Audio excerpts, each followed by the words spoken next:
on Mainland Focus, like we said earlier before the commercial break, is all about you. We have provided you with the stories as reported by the papers, and now we want to hear your perspective on the selected stories that we have this morning for Mainland Focus. Again, we understand that all of the stories are quite significant. I mean, that's why they're on the front page. But there are some stories that we think deserve further analysis, and we would like to give you an opportunity to do just that, which is why this segment of the Morning Express is available. We're still streaming live on Facebook and on YouTube, so join us. In fact, this is the time for you to be on the live stream, because it's one of the channels through which you can give your opinion and your perspectives on the selected stories that I would reel out in just a few seconds. Fuhad Saheed will be joining us briefly as well to sort of solidify some of the points that he made earlier when we were analyzing the multiple stories, and now we would like to get more concise analysis on the stories that have been selected for conversation on Mainland Focus. My name is Sage Babalola. Well, of course, two stories have been selected for Mainland Focus, two very important stories that affect just about every single one of us as we live in the country. The first, of course, happens to be the risk of food crisis as we have rising inflation. Nigeria at risk of food crisis as inflation hits new record. We recently got information from the Nigeria Bureau of Statistics that tells us that food inflation is now as high as 40.8%, and headline inflation is currently about, I think, 34.19%. So what do you make of the new food inflation figures? Because we have a lot of experts who are attributing insecurity as one of the primary causes of the food insecurity we have in the country, and also the rising food inflation figures that we have. So what do you make of the new inflation figures that have been put out by MBS? And also, what do you consider to be the major reason for the level of food insecurity that we currently have in the country? Also, what do you think about the response of government to the problem and some of the efforts that has been put in by the government in a bid to abate this rising food inflation figure? Includes the waivers of import duty on agricultural products, also food importation, and the recent distribution of about 20 trucks of rice to all the 36 states and the FCT. Do you believe that this particular action would in a way solve the problem? Of course, that's not the ultimate solution, but temporarily solve the problem of food inflation that we have in the country. Now, that aside, we also have the conversation on the Port Harcourt refinery, as we're also dealing with some sort of crisis in the oil sector. We have 𝐴̀mele, the group CEO of NNPCL, who gives an early August promise for the Port Harcourt refinery to get on stream. What do you think about the statement of Kyari on when the Port Harcourt refinery will start working, as well as other refineries? Remember, the Port Harcourt refinery is set to begin activities by August, which is next month, according to 𝐴̀mele, who also in the same breath says, not to quote him, reconcile it how you want, but then he also goes further to reassure us that by the end of 2024 we would become a net exporter of petroleum products. These are the promises that have been made. So what do you think about these statements by Kyari on when the Port Harcourt refinery would start working, and his statements that Nigeria would be a net exporter of petroleum products by the end of the year? And what about the issue of being able to feed the refineries with crude oil, especially now that Dangote refinery is still struggling to get crude oil locally and has had to resort to importation? So we're talking about the food crisis in the country and also the crisis in the oil sector for Mainland Focus. Let's have a brief conversation with Fuhad before we go on ahead to open the phone line. Fuhad, welcome back. Thank you for joining us again. Yeah, thank you so much, Sage. Well, I'll make it. Yes. I'm so sorry for interrupting you. Before you proceed, I wanted to avail you this information that Nasima is actually arguing with the MBS. I'm talking about the Nigerian Association. About the yes, they're saying this 34.19 that they're giving as headline inflation. The inflation is 90%, and it's not 34.19%. And you know, we've had conversations that the figures are being managed in a way to control the panic that we have. So what do you think about this position of Nasima, first of all, as you go ahead? We've always said that the facts on ground and the reality of Nigerians at this time, which is also our own reality, shows that whatever figure we're even getting from the MBS are probably managed. Again, because again, some of these things also have some national security coloration. You don't set up a panic alarm too much in the minds of the people. But no matter how you try to manage the figures and data, the reality is that Nigerians know what they are going through. They know that in the last 1 year, what they used to buy for a certain amount has gone up by almost 200%. So the MBS can continue to throw in their own figures. Nigerians have their own figures, which is coming from their own reality. And so we always say, opinions may differ, but the fact is the fact. The fact is always sacrosanct. The fact is that Nigerians have never witnessed this kind of hardship ever in on the issue of food inflation. I'm not really bothered about the figure. The reality is that Nigerians are hungry. Nigerians are so much impoverished to the point where they can't even buy anything. The monies in their pockets are not even enough, to take care of them. So that's the reality of Nigerians, no matter the figures we get from the MBS or what I'm saying. But what I'm saying is that insecurity is not the only problem. Yes, insecurity breeds food insecurity, while food insecurity automatically also breeds insecurity. But we also have to look at the policies of government that brought us into this crisis, the subsidy removal. Sage, recently the government was talking about the 2 trillion naira intervention, right? And if you look at it, when we used to have subsidy during the Buhari era, I think what they were saying then was that, look, we're already paying subsidy to a tune of about 7 trillion, right? And it was becoming a problem, so it had to stop. Again, because some people were stealing the money, it was only a few Nigerians that were benefiting from subsidy. I say no. All of this knee-jerk approach that we're now bringing up, trying to share rice, all of these TNG conversations that will never happen, I'm sorry. We've been on this TNG conversation for God knows when. Just imagine that we still have subsidy, and then government is able to really ensure that the corruption in subsidy payment is taken care of, the diversion of our petroleum products to neighboring countries is taken care of, and everything about subsidy payment, whether you like it or not, say, one thing that affects everybody, one subsidy that can help to take a lot of Nigerians out of facing poverty is subsidy on PMS, because it affects everybody. You don't need to share money. That one helps everybody. If today the government is able to bring up a model that crashes the price of petroleum products to maybe around 250 naira per litre, you will see the immediate effect on all of these things you are trying to solve. If you understand what I'm saying. But again, we've gotten to the point where we are not even sure about the subsidy payment regime in Nigeria again.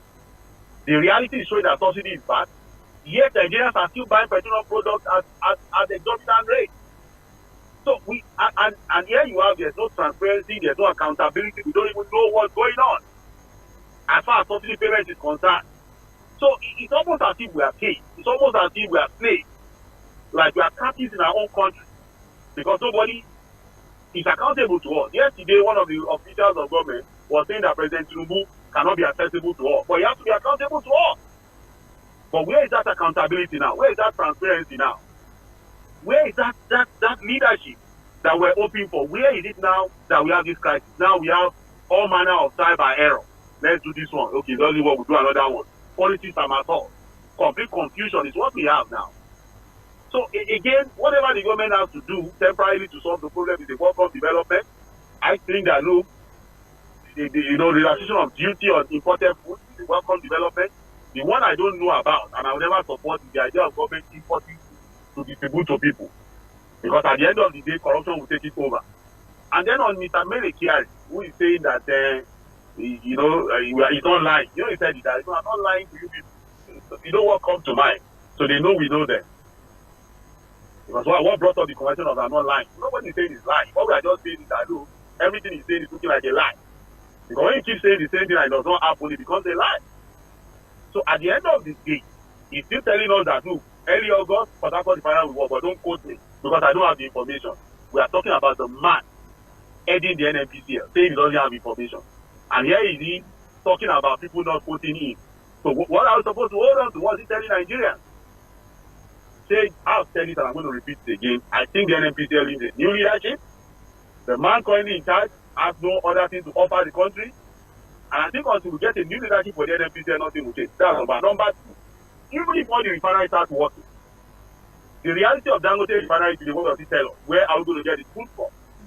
Remember that we've done a lot of forward sale. You know that we've used crude oil to do basic. Yes. We are paid. So we are not even getting enough fruit. Yet the little we are getting, we've used some of it to borrow money. The one we are getting, people are still stealing it. And the IOCs are still adamant on not feeding our local refineries with crude oil. The NMPCL is saying that they cannot force them, but they will mandate them. It's all. Hello? Oh, I think we got disconnected with Fuad. I don't know if, okay. I said tough decisions, say. Not tough decisions on poor Nigerians. Tough decisions on the cabal. Tough decisions on friends and cronies of people in high places. Nothing will change in this country, say. Well, thank you very much, Fuad. It's time for us to now open the phone lines. You can hear Fuad's perspective on the matter.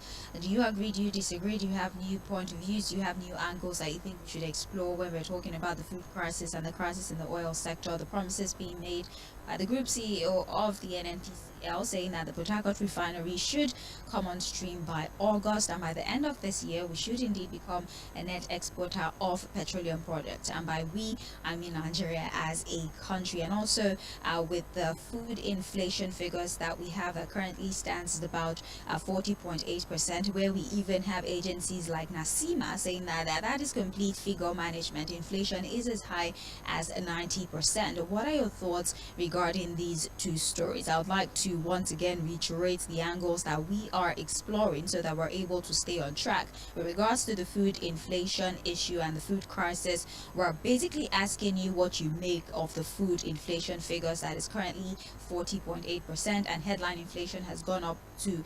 34.19%.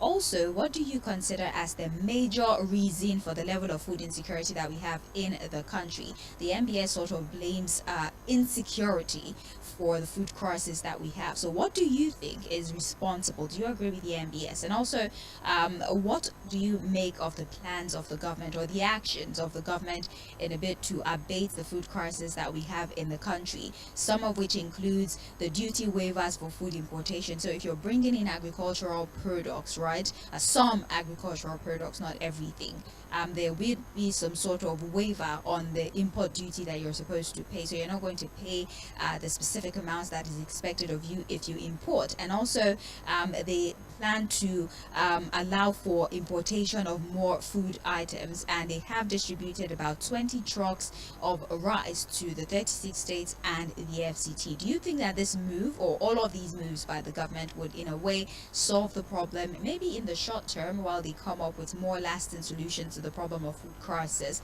And with regards to the oil sector, what do you make of the statement by Mele Kyari on when the Port Harcourt refinery will start to work, and all the other refineries as well? And then his statement about Nigeria becoming the net exporter of petroleum products by the end of the year. What do you make of this statement? Do you think that it's achievable? Do you think it's feasible? If you think so, tell us why. If you think not, also tell us why. And what about the issue of being able to feed the refineries with crude oil? Because we definitely do not have enough crude oil if we're unable to supply even Dangote refinery, who has had to resort to exportation of crude oil. This is me reiterating the focus of the day so that every single one of us can stay on track when we are contributing to the stories. We're still streaming live on Facebook and on YouTube, so join our live stream, use the live chat option, and drop your submissions. It's facebook.com/mainland 98.3 FM, and on YouTube is at mainland 98.3 FM. The phone line 0913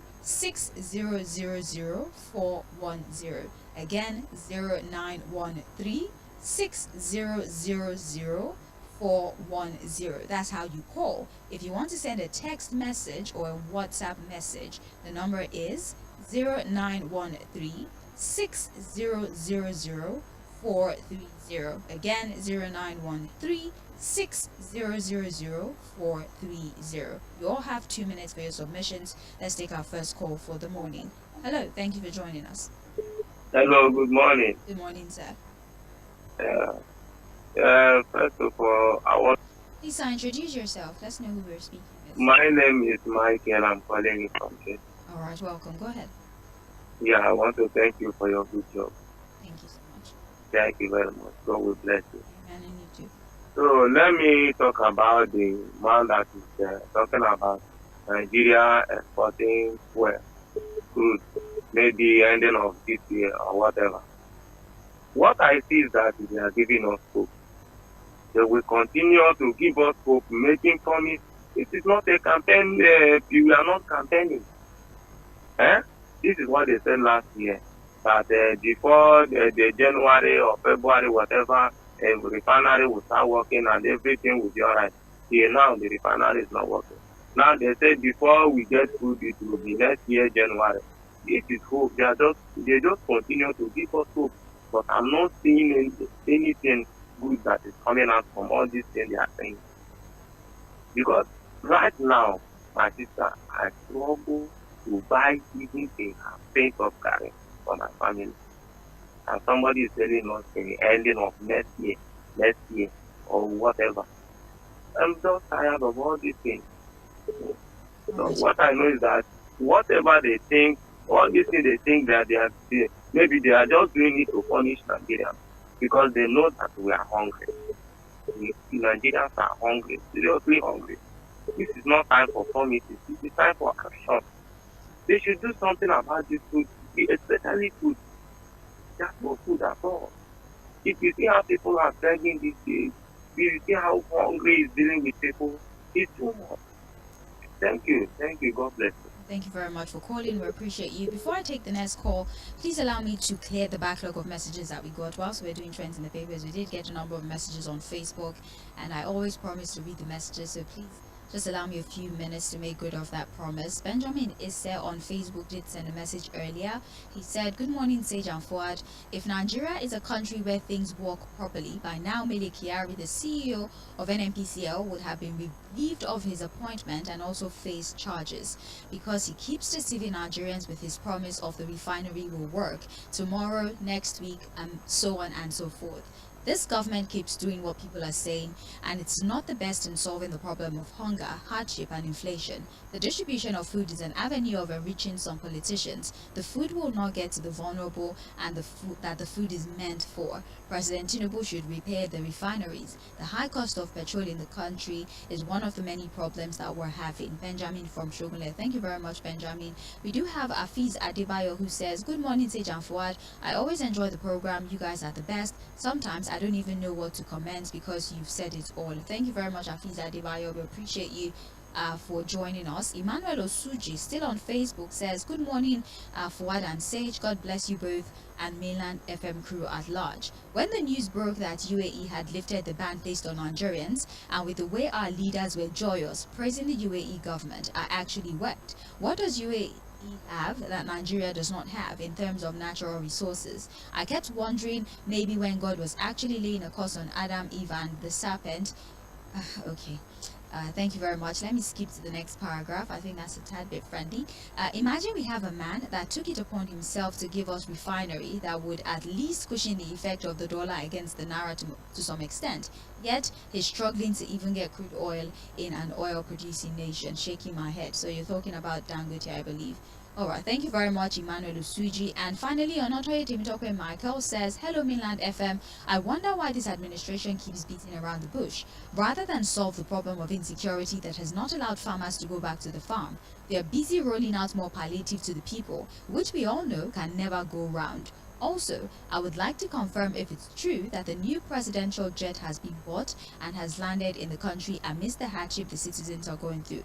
We don't have that information. It's not been reported on any public media. So far, so good. So we don't have that information. If you can cite your source, and then we can check. But so far, so good.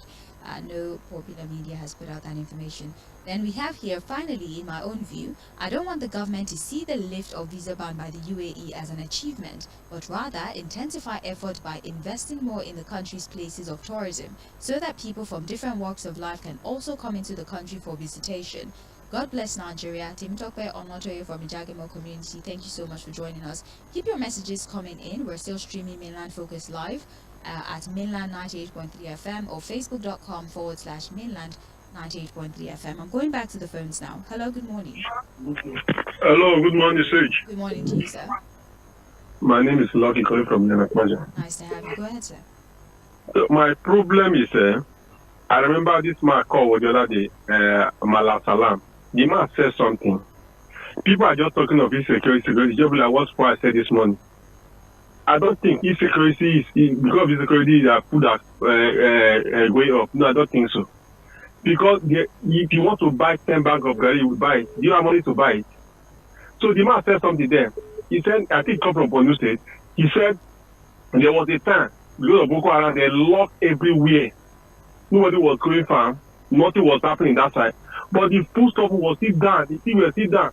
So the problem we're having now is that you know where you know how you take cause the problem. You are looking on that area to solve it. Why can't you go back? What causes? And when Buhari hands back to Tinubu, the acre of this was 300, 200. When he said subsidy is gone. So the problem we're having now is just the subsidy. But that's just the problem. Everybody is enjoying themselves. I remember they invited the former governor of Ekiti State. He said, yes, that was their plan. But what happened was that the plan to reduce subsidy, the way the president removed it, that is not the way they plan in APC. He just went to go and do show. So that people will clap for him. Those are what I think the president like. He likes a show. Maybe they clap for him. Hey. No. Now everybody is suffering. We cannot, it's nothing. What kind of country are they feel of concern. Thank you, my sister. All right, thank you for calling. Hello. Hello. Good morning. Good morning, sir. How are you, Sage? Yeah, just calling from Nigeria. All right, welcome. A quick one. I want to go along with what Mr. Adesina submitted. I want to tell you the man is spot on. Let me tell you one thing. Like this palliative we want to rule to all the states. They say 20 trucks per state. Okay, let's say 20 trucks is coming to Lagos State now. We have at least officially 20 local governments, including 37 LCDs. So a truck per local government officially. I mean, in addition to and a truck, according to statistics, can take about 5,200 bags of rice. That's 50 kg. And you see, how do they share it? I mean, say Alimosho that has about over 5 million people. How do they share it among? It's not rocket science. I don't know how it is going to work. So, like the issue, they are talking of insecurity as one of the problems. Let's see insecurity as a secondary problem. But the primary problem, all these people, IG can call his men to order when truck is coming from the north to the south. How many checkpoints do they meet on the road? How much do they use to pass with the law enforcement agents and all the taxes, local government taxes and all the rest of it? And how can we not improve on our rail services, cargo services? All these, this thing they are building a cargo airport, building this. We can't see anything materializing. Let them use a train to ferry this our food from left to right and from north to south. And I think most of this problem will be house solved. Then we can now, see what we can do. As we can see that insecurity is becoming a global issue, and they can concentrate on that as a secondary issue. Thank you very much. Thank you very much for your message. Actually, each truck is carrying about 1,200 of 25 kg bags. It's not up to 5,000. It's 1,200 of 25 kg a bag of rice. So it's not or grains or whatever. Grains. So it's not 5,000. All right. Thank you very much. I just don't like interrupting people when they speak. Hello. Good morning. Please turn down the volume on your radio. No, I have already done that before you say it. Mr. Babalola, good morning. Good morning, sir. Ogami Fuhad. Good morning. Good morning. Good morning, sir. Now, let me quickly say this. On Thursday last year, I was at the bus stop to board a bus, and somebody was calling me, hey, Peter Monse, I thought it's an old friend of mine. He then asked me, where am I going to? I said, I'm going to LADA, roundabout. He said, I should come and enter his car. And he told me that he heard my voice that morning on Mainland FM. I'm lucky he didn't know how he just ran into me. When he carried me, he said, look, the problem we are talking about, this food insecurity, actually. He told me how he traveled to the north, that he turned to last year in Nasarawa State and bought a tuber of yam for 1,700. And when he came back to Lagos, and he went for that same size of a tuber of yam, and it was 6,000 here in Lagos. And you know what he said? Because you have said, fuel subsidy is a major cause of this food insecurity. Insurgency is a secondary cause. And then these people on the road, this checkpoint of the army, custom, every one of them collects money from these traders. He told me that what a trader told him was, by the time you buy this tuber of yam for 1,700, you get to Makurdi, you drop 500 naira, you get to 9 Mile, you drop, you get to Enugu and drop, and many places before you get to Lagos. If you don't sell it for 6,000, you will not make money. Why am I going with this long analysis? You see, the government knows what to do. Remove all these criminals on the road that are wearing uniform and carrying AK-47 and extorting money from traders. And all those people in IDP camps, they used to be farmers before. Why is it that up to today Nigeria cannot defeat criminals and send them out from the farm? Let people go back to farm. Why is the government not listening to the people? Other government in other countries, when people say, look, this thing is biting on us, drop it. They will drop it and say, I'm governing people. Let me listen to people. Why that is not the case in Nigeria? I beg. They know what to do. They just want. Have a beautiful day, sir. Thank you. Hello. Hello, Sage. Hello, good morning, sir. Good morning. Your connection is a little bit Good morning, sir. bad. Yeah, sorry. I'm calling you from VI. All right. Okay. I want to find out, is Fuad a lawyer? No. Maybe. I'm not a lawyer. Perhaps. I'm a journalist.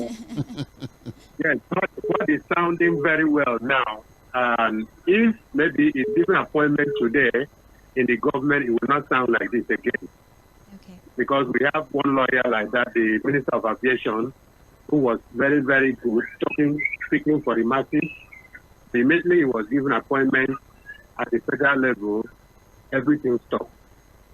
Now that is by the way. Now OBJ, the former president of WဃSoᴛsAᴘᴘ, said something about the refinery some time ago. That President Tinubu is not. You might actually have to call us back because we can barely piece your words breaking, together. yeah. Your line isn't very great, so try to call back. All right. Thank you so much for calling. Hello. Good morning. Good morning. Morning, Fuad. Good morning, Madam Ife. Our family. Yeah, thank God. Sage, I know you're a young girl. Maybe you're not married yet, but you have responsibility. You go to market at least to make something for your family. It's a lot, anyways. You don't know that. You don't know that. So, are we not the one that is in position to talk about food inflation? Abby? Why should they be giving me a theory and graphics? For what? There is no food in the market. You are telling me food has come down, this and that. For close to 3 months, I have not eaten yam, apart from this water yam. And that water yam is 300 before 400. It's now 1,005 for a small piece of it. Won't we eat? And somebody is telling me theory. Food is this, 7,000 before. Are we in the north? Northerners are the ones that bring food down to the south. Like what Peter said, that the quagmire on the road, people collecting money at the cost of some of this inflation. Why don't they remove it? I don't eat free food. They eat free food, so they don't know the impact. Whether they're buying one tuber of yam for 20,000 naira, so long as they say, I need egg and yam today, and they will give them. That's the request, because in their privileged position. But for God's sake, we particularly with the women, are the ones that should be telling you that inflation has come down or not. Inflation is not 33%, it's 1,000%. And let that get into their head and do something about it. That's what I mean, figures. You got your own. Yes, so 1,000%. Something that you are buying 10 naira before it's like 1,000 naira. Is that 1,000%? They should stop giving me theory, please. Thank you for Good morning. Good morning. MBS says 40.8. 8%. As Yeah, soon as food say inflation. 90. No, But no, I no. maybe say 1,000. What's your figure? I don't know. Because me, I'm seeing shaking hands. I might say my own MBS. Maybe 5,000. Anyways, let's read some of the WhatsApp messages that we have on here. We have Shegun from Agbado who says, good morning.